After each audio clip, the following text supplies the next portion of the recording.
Hey everyone, welcome back to the channel. In today's video, I'm going to show you how to add credit card to your Binance app. It's really simple and easy.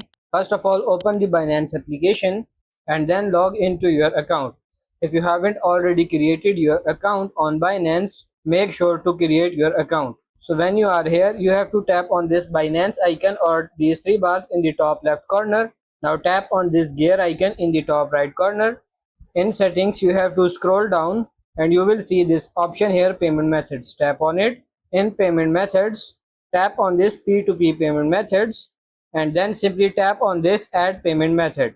It will show you all of the payment methods that you can use. It may vary according to your country. Tap on this all payment methods and you can see here. These are all the payment methods that you can use in order to add credit or debit card.